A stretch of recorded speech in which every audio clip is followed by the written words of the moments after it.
Okay, we have discussed EVM impairments.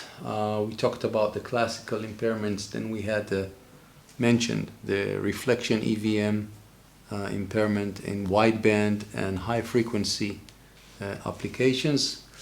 I now want to go over another example of another intermodulation impairment in a transceiver that has a frequency plan that was employed in the past and still may be employed by others, that that includes an intermodulation that may impair EVM. So I call it the third LO and two-third LO transceivers, and soon we will see why. So basically the frequency plan in such transceivers is not to have a direct conversion from RF to baseband, but actually to have two conversions and employ two LOs. So we have LO1 and LO2, where both LO1 and LO2 are derived from one frequency source, usually a PLL at F0, and by dividing and multiplying F0 with arbitrary integer numbers like m and n in this example, we can generate F1 and F2 and use them to translate the RF frequency to baseband. A special case for this frequency plan is to have m as 2. So we divide the PLL frequency by 2 and usually generate the 0-90 degree needed for IQ modulation and demodulation, and to have n as number 1. So basically by having F2 twice the frequency of F1, we have an RF frequency that is 3 times F1, and that's why I call it a two-third transceiver, because it's a third and two-thirds LO when reference to the RF frequency. And again, this was used in the past in Wi-Fi, and we can see that today leading researchers still suggest this frequency plan for 60 gigahertz in this case.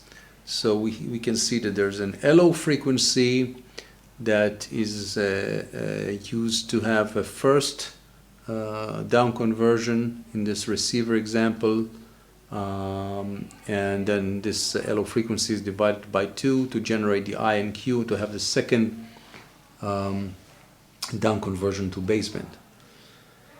And here is another example, 60 gigahertz example, where I think it's ST Micro transceiver is employing a two-third frequency plan to up and down convert the baseband signal to RF and from RF back to baseband. So why are we discussing it? Because if we do that, we may generate another impairment that I want to discuss now. But in order to discuss it, I just want to review a slide that we showed earlier today of ideal IQ modulator.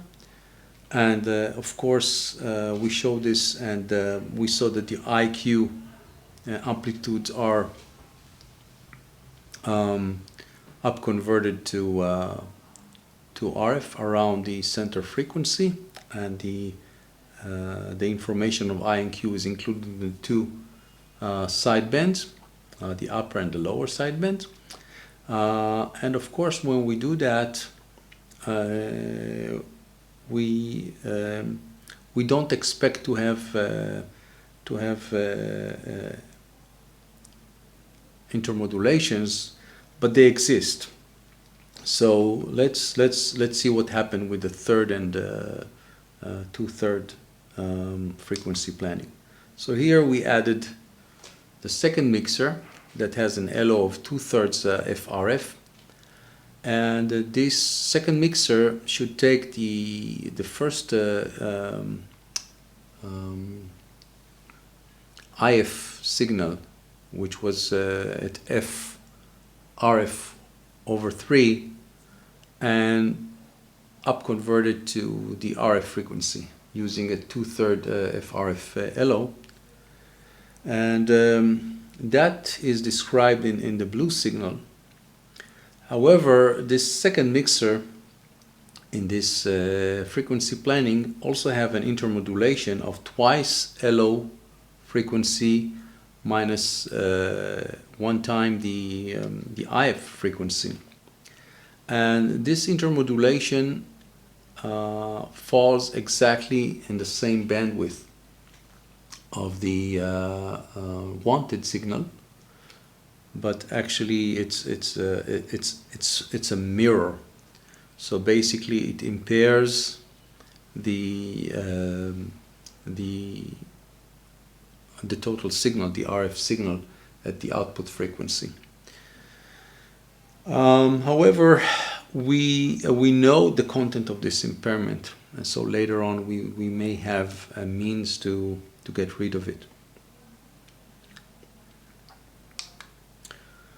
So again, this is showing the frequency translation of the second mixer that is multiplying the IF spectrum by the LO2 frequency, and of course there are two outputs, one that is centered at the TX frequency, the other one is centered at 1/3 of the TX frequency, and this is when we don't consider the intermodulation, 2 times LO minus 1 IF, and when we do the calculation, we find that at the same TX frequency we have another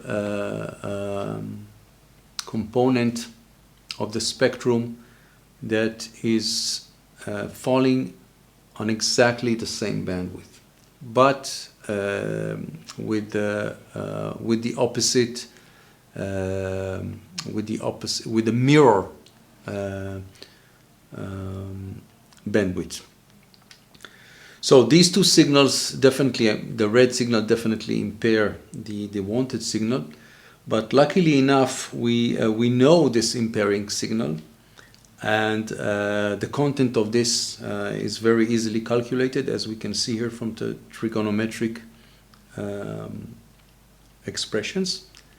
And by accounting for this impairment, we can pre-distort or post-distort the signal in the baseband processing to actually